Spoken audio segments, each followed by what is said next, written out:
Hello friends, welcome to my channel. ಇವತ್ತು ಮನೇಲಿ ಈಸಿಯಾಗಿ ತೊಗರಿ ಬೇಳೆಯಿಂದ ಒಬ್ಬಟ್ಟು ಅಥವಾ ಹೋಳಿಗೆನ ಹೇಗೆ ಮಾಡ್ಕೊಳ್ಳೋದು ಅಂತ ನೋಡೋಣ. ಮಹಾರಾಷ್ಟ್ರದಲ್ಲಿ ಇದನ್ನು ಪೂರಣ್ ಪೋಳಿ ಅಂತ ಕೂಡ ಹೇಳ್ತಾರೆ. ಹಬ್ಬಗಳಲ್ಲೆಲ್ಲ ವಿಶೇಷವಾಗಿ ಮಾಡುವಂಥ ಸ್ಪೆಷಲ್ ರೆಸಿಪಿ ಇದು ಅಂತಲೇ ಹೇಳ್ಬೋದು. ತುಂಬಾ ಸಾಫ್ಟಾಗಿ ಚೆನ್ನಾಗಿ ಬರುತ್ತೆ. ಇದಕ್ಕೆ ಬೇಕಾಗಿರುವಂಥ ಇಂಗ್ರೀಡಿಯೆಂಟ್ಸ್ ತೊಗರಿಬೇಳೆ, ಬೆಲ್ಲ ಮತ್ತು ನಾನೊಂದು 7ರಿಂದ 8 ಏಲಕ್ಕಿನ ಕೂಡ ಇಲ್ಲಿ ರೆಡಿ ಮಾಡ್ಕೊಂಡಿದ್ದೀನಿ. ನೀವು ತೊಗರಿಬೇಳೆ ಜೊತೆಗೆ ಸ್ವಲ್ಪ ಕಡಲೆಬೇಳೆನೂ ಕೂಡ ಬೇಕು ಅಂತ ಹೇಳಿದ್ರೆ ಹಾಕ್ಕೊಳ್ಬೋದು, ಅಥವಾ ಕಾಯಿನೂ ಕೂಡ ನೀವು ಬೇಕಂತ ಹೇಳಿದ್ರೆ ಹಾಕೋಬೋದು. ಬಟ್ ಬರೀ ತೊಗರಿಬೇಳೆಯಿಂದ ಮಾಡಿದ್ರೆ ತುಂಬಾ ಟೇಸ್ಟಿಯಾಗಿ ಬರುತ್ತೆ. ಈಗ ನಾವು ಫಿಲ್ಲಿಂಗಿಗೆ ಒಂದು ಡೋನ ರೆಡಿ ಮಾಡ್ಕೊಳ್ಬೇಕಾಗತ್ತೆ.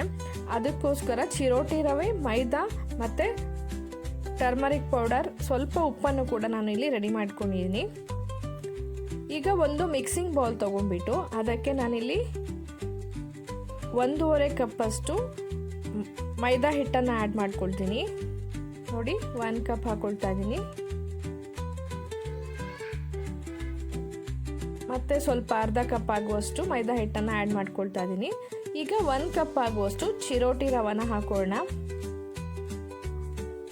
ನೋಡಿ, ಇದು ಚಿರೋಟಿ ರವ, ಇದು 1 ಕಪ್ ಹಾಕೊಳ್ತಾ ಇದ್ದೀನಿ.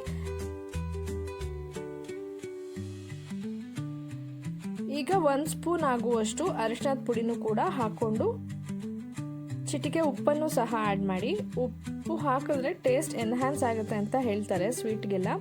ಸೊ ಒಂದು ಸ್ವಲ್ಪ ಉಪ್ಪನ್ನು ಆ್ಯಡ್ ಮಾಡಿಬಿಟ್ಟು ಹಿಟ್ಟು ಮತ್ತು ಚಿರೋಟಿ ರವೆ ಎರಡನ್ನೂ ಚೆನ್ನಾಗಿ ಮಿಕ್ಸ್ ಮಾಡ್ಕೊಳ್ಬೇಕು.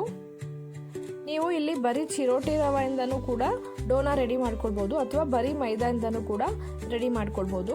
ಎರಡನ್ನೂ ಮಿಕ್ಸ್ ಮಾಡಿ ಕೂಡ ಮಾಡಿಕೊಂಡ್ರೆ ತುಂಬಾ ಚೆನ್ನಾಗಿ ಬರುತ್ತೆ ಹೋಳಿಗೆ. ನೋಡಿ, ಇವಾಗ ನೀರನ್ನು ಹಾಕಿಬಿಟ್ಟು ಒಂದು ಸಾಫ್ಟ್ ಡೋನ ನಾವು ರೆಡಿ ಮಾಡ್ಕೊಳ್ಬೇಕು. ನೋಡಿ, ಆ ಡೋ ಬಂದುಬಿಟ್ಟು ಇಷ್ಟು ಸಾಫ್ಟ್ ಇರಬೇಕು. ಈಗ ಇದನ್ನು ಗ್ರೀಸ್ ಮಾಡಿಬಿಟ್ಟು ಒಂದು 2 to 3 hours ಹಾಗೆ ನೆನೆಯೋದಕ್ಕೆ ಬೇಡ. ನೋಡಿ, ಇಷ್ಟು ಸಾಫ್ಟ್ ಇದೆ, ಸಾಕಾಗುತ್ತೆ. ನಾವು ಹಿಟ್ಟನ್ನು ಎಷ್ಟೊತ್ತು ನೆನೆಯೋದಕ್ಕೆ ಬಿಡುತ್ತೀವೋ ಅಷ್ಟು ಚೆನ್ನಾಗಿ ಹಿಟ್ಟು ಸೆಟ್ ಆಗುತ್ತೆ. ನೋಡಿ, ಇವಾಗ ಲಿಡ್ನ ಕ್ಲೋಸ್ ಮಾಡಿಬಿಟ್ಟು ಒಂದು 2 to 3 hours ನೆನೆಯೋದಕ್ಕೆ ಬಿಟ್ಬೇಡ. ಈಗ ಒಂದು ಮಿಕ್ಸಿಂಗ್ ಬೌಲ್ ತೊಗೊಂಡ್ಬಿಟ್ಟು ಅದರಲ್ಲಿ 2 ಕಪ್ ಆಗುವಷ್ಟು ತೊಗರಿ ಬೇಳೆನ ನಾನಿಲ್ಲಿ ಮೆಜರ್ ಮಾಡ್ಕೊಳ್ತಾ ಇದ್ದೀನಿ. ನೋಡಿ, 1 ಕಪ್, ಇನ್ನೊಂದು ಕಪ್ ಹಾಕೊಳ್ಳೋಣ. ನೀವು ಜಾಸ್ತಿ ಕ್ವಾಂಟಿಟಿ ಬೇಕು ಅಂತ ಹೇಳಿದ್ರೆ ಇನ್ನೊಂದು ಸ್ವಲ್ಪ ನೀವು ಆ್ಯಡ್ ಮಾಡ್ಕೊಳ್ಬೋದು. ನಾನು ತೋರಿಸ್ತಿರುವಂಥ ಮೆಷರ್ಮೆಂಟು ಬಂದುಬಿಟ್ಟು ಅರ್ಧ kg ಅಂದರೆ 2 ಕಪ್ ಆಗುವಷ್ಟು ತೊಗರಿಬೇಳೆಗೆ ನಾನು ತೋರಿಸ್ತಾ ಇದ್ದೀನಿ. ನೋಡಿ, ಮೊದಲು ತೊಗರಿಬೇಳೆನೆಲ್ಲ ಚೆನ್ನಾಗಿ ಈ ರೀತಿ ವಾಶ್ ಮಾಡ್ಕೊಳ್ಬೇಕು. ಈಗ ಒಂದು ದೊಡ್ಡ ಪಾತ್ರೆಯಲ್ಲಿ ನೀರಿಟ್ಬಿಟ್ಟು ತೊಗರಿಬೇಳೆನೆಲ್ಲ ಹಾಕ್ಬಿಟ್ಟು ಚೆನ್ನಾಗಿ ಬೇಯಿಸ್ಕೋಬೇಕು.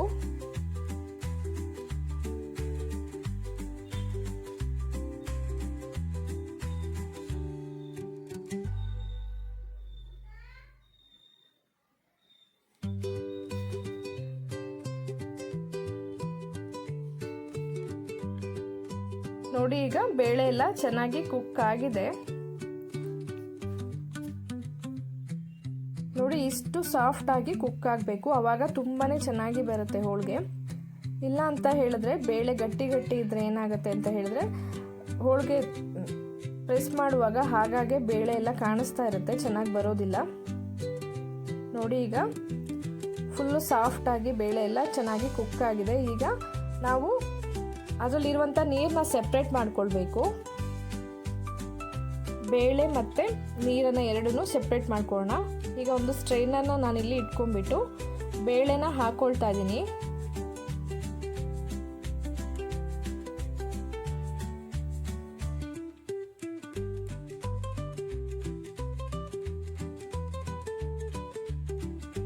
ನೋಡಿ, ಈಗ ಬೇಳೆ ಎಲ್ಲ ಸ್ಟ್ರೈನ್ ಆಗಿದೆ. ಈ ನೀರಲ್ಲಿ ನಾವು ಸಾಂಬಾರನ್ನ ಮಾಡ್ಕೊಳ್ಬೋದು. ನೋಡಿ, ಈಗ ಬೇಳೆಗೆ ನಾವು ಬೆಲ್ಲನ ಆ್ಯಡ್ ಮಾಡಬೇಕು. ಸೊ ಒಂದು ಪಾತ್ರೆಯಲ್ಲಿ ನಾನು ಇಲ್ಲಿ ಉಂಡೆ ಬೆಲ್ಲ ತೊಗೊಂಡಿದ್ದೆ. ಅದನ್ನು ನಾವು ಯಾವ ಅಳತೆಯಲ್ಲಿ ತೊಗರಿಬೇಳೆ ತೊಗೊಂಡಿದ್ವೋ ಅದೇ ಅಳತೆಯಲ್ಲಿ ಬೆಲ್ಲನೂ ಕೂಡ ಹಾಕೋಣ. ನಾನು ಉಂಡೆ ಬೆಲ್ಲ ತೊಗೊಂಡಿರೋದ್ರಿಂದ 2 ಕಪ್ ಅಲ್ಲದೆ ಇನ್ನೂ ಅರ್ಧ ಕಪ್ ಹೆಚ್ಚಿಗೆ ಹಾಕೋಣ. ಯಾಕಂತ ಹೇಳಿದ್ರೆ ಉಂಡೆ ಬೆಲ್ಲದಲ್ಲಿ ಸ್ವಲ್ಪ ಸ್ವೀಟ್ನೆಸ್ ಕಮ್ಮಿ ಇರುತ್ತೆ. ಅದೇ ಹಳ್ಳಿ ಸೈಡ್ ಸಿಗುವಂಥ ಜೋನಿ ಬೆಲ್ಲದಲ್ಲಿ ಸ್ವೀಟ್ನೆಸ್ ಜಾಸ್ತಿ ಇರೋದ್ರಿಂದ 2 ಕಪ್ಪಿಗೆ 2 ಕಪ್ ಅಷ್ಟೇ ಬೆಲ್ಲ ಆ್ಯಡ್ ಮಾಡಿದ್ರೆ ಸಾಕಾಗುತ್ತೆ. ನೋಡಿ, ಈಗ ಬೆಲ್ಲವನ್ನೆಲ್ಲ ಸ್ವಲ್ಪ ನೀರು ಹಾಕಿಬಿಟ್ಟು ಈ ರೀತಿ ಮೆಲ್ಟ್ ಮಾಡಿಬಿಟ್ಟು ಬೇಯಿಸಿಟ್ಕೊಂಡಿರುವಂಥ ಬೇಳೆಗೆ ಆ್ಯಡ್ ಮಾಡ್ಕೊಳ್ಬೇಕು.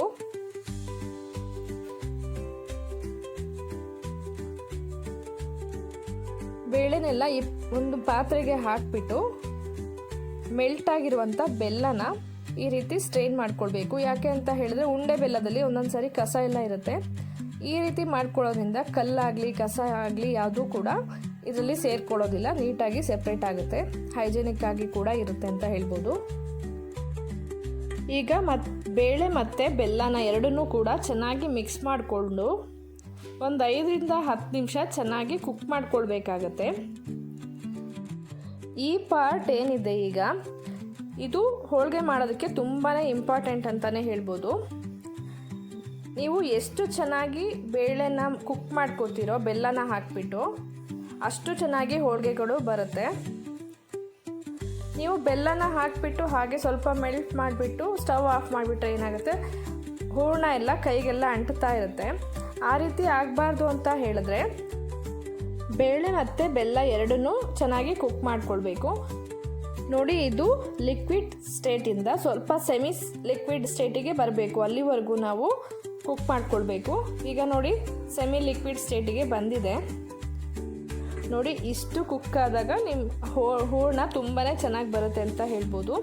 ಈಗ ನಾವೊಂದು 7ರಿಂದ 8 ಏಲಕ್ಕಿನ ರೆಡಿ ಮಾಡ್ಕೊಂಡ್ವಿ. ಅದನ್ನು ಸ್ವಲ್ಪ ಕ್ರಷ್ ಮಾಡಿಬಿಟ್ಟು ಹಾಕೋಣ. ಚೆನ್ನಾಗಿ ಮಿಕ್ಸ್ ಮಾಡಿಬಿಟ್ಟು ಸ್ಟವ್ನ ಆಫ್ ಮಾಡ್ಕೊಂಬಿಡಿ. ಈಗ ಸ್ವಲ್ಪ ಹೂರಣ ಎಲ್ಲ ತಣ್ಣಗಾಗೋದಕ್ಕೆ ಬಿಡಬೇಕು. ಫುಲ್ ತಣ್ಣಗಾಗಬಾರ್ದು, ಸ್ವಲ್ಪ ಬೆಚ್ಚಗಿರಬೇಕು. ಆವಾಗನೇ ನಾವು ಹೂರಣನ ರುಬ್ಕೊಳ್ಬೇಕು. ನೀವು ಮಿಕ್ಸಿಲಾದ್ರೂ ರುಬ್ಕೊಳ್ಬೋದು ಅಥವಾ ಔಟ್ಸೈಡ್ ಫ್ಲೋರ್ ಮಿಲ್ಲಲ್ಲಾದರೂ ನೀವು ರುಬ್ಬಿಸ್ಕೊಂಡು ಬರ್ಬೋದು.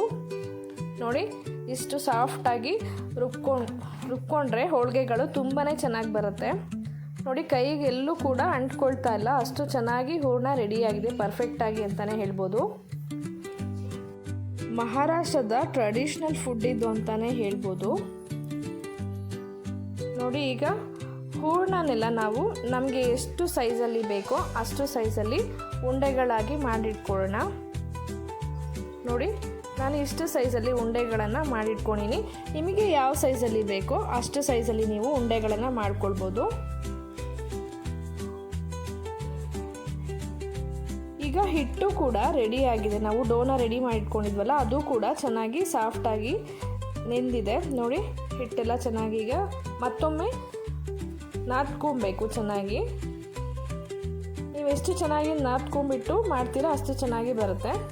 ಈಗ ಸ್ವಲ್ಪ ಹಿಟ್ಟನ್ನು ತಗೊಂಡು ಉಂಡೆ ಮಾಡಿಟ್ಕೊಂಡಿರುವಂಥ ಹೂರಣನ ಇದರಲ್ಲಿ ನಾವು ಫಿಲ್ ಮಾಡಬೇಕು. ನೋಡಿ, ಈ ರೀತಿ ಸ್ಟಫಿಂಗ್ನ ಮಾಡಿಬಿಟ್ಟು ಕ್ಲೋಸ್ ಮಾಡ್ಕೊಳ್ಳಿ. ನೋಡಿ, ಎಷ್ಟು ನೀಟಾಗಿ ಎರಡೂ ಈಕ್ವಲ್ ಆಗಿ ಚೆನ್ನಾಗಿ ಬರ್ತಾ ಇದೆ.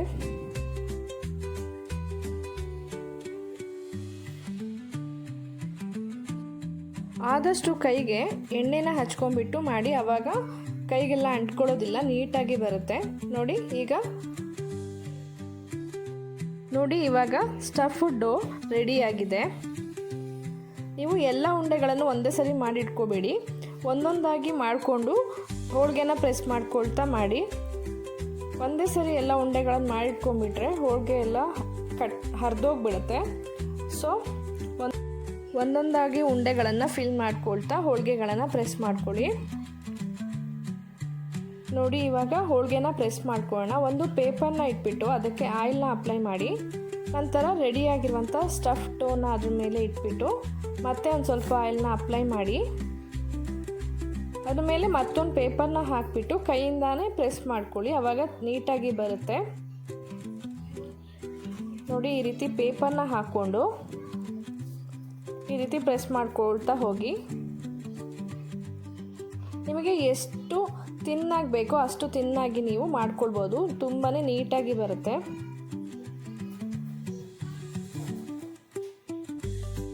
ನೋಡಿ, ಈಗ ಎಷ್ಟು ತೆಳುವಾಗಿ ಬಂದಿದೆ ಹೋಳಿಗೆ.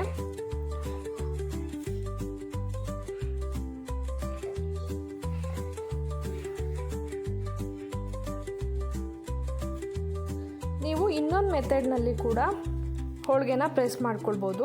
ನಾನೀಗ ಕೈಯಲ್ಲಿ ಹೇಗೆ ಮಾಡ್ಕೊಳ್ಳೋದು ಅಂತ ತೋರಿಸ್ದೆ. ಅದೇ ರೀತಿ ಲಟ್ಟಣಿಗೆನೂ ಕೂಡ ನೀವು ಯೂಸ್ ಮಾಡಿಬಿಟ್ಟು ಮಾಡ್ಕೊಳ್ಬೋದು. ನೋಡಿ, ಮೊದಲು ಹೇಗೆ ಹಾಕ್ಕೊಂಡಿದ್ದಲ್ವ, ಪೇಪರ್ ಸ್ವಲ್ಪ ಆಯಿಲ್ ಹಾಕ್ಕೊಂಡ್ಬಿಟ್ಟು ಉಂಡೆನ ಇಟ್ಕೊಂಡು ಮತ್ತೆ ಒಂದು ಪೇಪರ್ನ ಇಟ್ಕೊಂಡ್ಬಿಟ್ಟು ಈಗ ಲಟ್ಟಣಿಗೆಯಿಂದ ನೀವು ಈ ರೀತಿ ಜೆಂಟಲಾಗಿ ಪ್ರೆಸ್ ಮಾಡ್ಕೊಳ್ತಾ ಹೋಗಬೇಕು. ಈ ಮೆಥಡ್ನಲ್ಲೂ ಕೂಡ ನಿಮಗೆ ಎಷ್ಟು ಸಾಧ್ಯ ಆಗುತ್ತೋ ಅಷ್ಟು ಸಾಫ್ಟಾಗಿ, ಅಷ್ಟು ತೆಳುವಾಗಿ ನೀವು ಹೋಳಿಗೆನ ರೆಡಿ ಮಾಡ್ಕೊಳ್ಬೋದು. ನೋಡಿ ಎಷ್ಟು ತಿನ್ನಾಗಿ ಬಂದಿದೆ.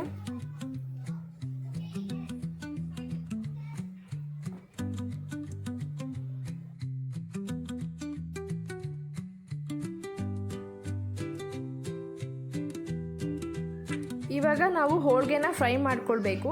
ಸೊ ಚಪಾತಿ ಮತ್ತು ರೊಟ್ಟಿ ಎಲ್ಲ ಯಾವ ಹಂಚಲ್ಲಿ ಮಾಡ್ತೀರೋ ಅದೇ ಹಂಚನೆ ನೀವು ಯೂಸ್ ಮಾಡ್ಬೋದು. ನೋಡಿ, ಈಗ ಹೋಳಿಗೆನ ಹಂಚ ಮೇಲೆ ಹಾಕ್ಕೊಂಡ್ಬಿಟ್ಟು ಒಂದು ಸ್ವಲ್ಪ ಎಣ್ಣೆನ ಹಾಕ್ಕೊಳ್ಳಿ. ನೀವು ಫ್ರೈ ಮಾಡುವಾಗ ಎರಡು ಸೈಡನ್ನು ಕೂಡ ಎಣ್ಣೆನ ಹಾಕ್ಕೊಳ್ಬೇಕು. ಆವಾಗ ಹೋಳಿಗೆ ಎಲ್ಲ ಸಾಫ್ಟಾಗಿ ಬರುತ್ತೆ.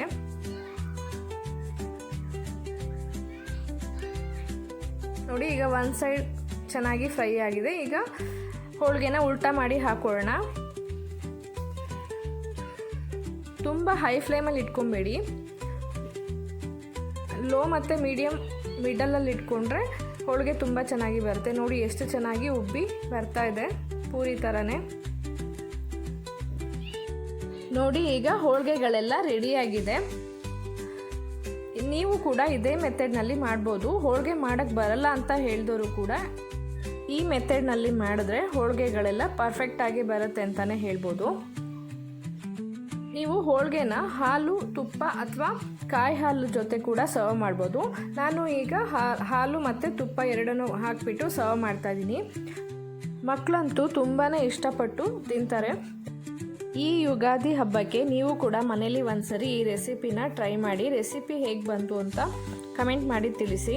ರೆಸಿಪಿ ಇಷ್ಟ ಆದರೆ ಲೈಕ್ ಮತ್ತು ಶೇರ್ ಕೂಡ ಮಾಡಿ. ಯಾರ್ಯಾರೆಲ್ಲ ಇನ್ನೂ ಸಬ್ಸ್ಕ್ರೈಬ್ ಆಗದೆ ನೋಡ್ತಾ ಇದ್ದೀರೋ ದಯವಿಟ್ಟು ಸಬ್ಸ್ಕ್ರೈಬ್ ಮಾಡ್ಕೊಂಡು ನೋಡಿ. Thank you for watching.